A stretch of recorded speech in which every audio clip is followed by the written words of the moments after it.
નમસ્કાર દર્શક મિત્રો, નયા ભારત ન્યૂઝમાં તમારું હાર્દિક સ્વાગત છે। હું છું મનશ્રી શેરબાનુ।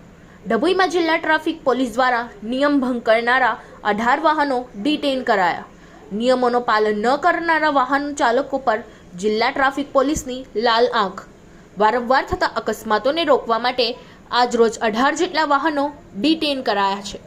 ડભોઈના એસટી ડેપો માર્ગ, વેગા સિનોર ચોકડી, નાનોંદી ભાગોળ, તરસાણા ચોકડી સહિતના વિસ્તારોમાં જિલ્લા ટ્રાફિક પોલીસે ટ્રાફિકને અડચણરૂપ વાહનો, ગેરકાયદેસર પેસેન્જરનું વહન કરતા તેમજ લાયસન્સ વિનાના કાગળો વાહન ચાલકોને આરટીઓ મેમો ફટકારી ડભોઈ પોલીસમાં ડિટેઇન કરતા ફફડાટ વ્યાપી જવા પામ્યો હતો। જિલ્લા ટ્રાફિક પોલીસ દ્વારા ડભોઈના જુદા જુદા વિસ્તારોમાં મુસાફરોનું વહન કરતા ઓટો રિક્ષા ચાલકોને થોભાવી ક્ષમતા કરતાં વધુ પેસેન્જર ભરતા હોય તેમજ ડ્રાઇવિંગ લાયસન્સ કાગળો સાથે ન રાખી વાહન ચલાવતા ચાલકોને મેમો ફટકારી 18 વાહનોને ડિટેઇન કરી આરટીઓના મેમો ફટકાર્યા હતા।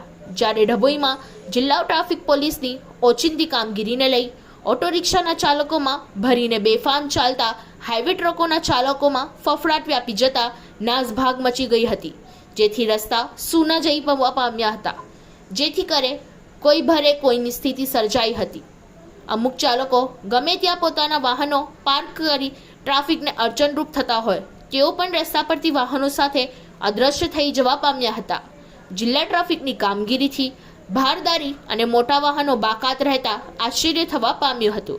Bureau report Lalabhai Bhatiyara. इस वीडियो को लाइक करें, हमारे चैनल को सब्सक्राइब कर बेल आइकन जरूर प्रेस करें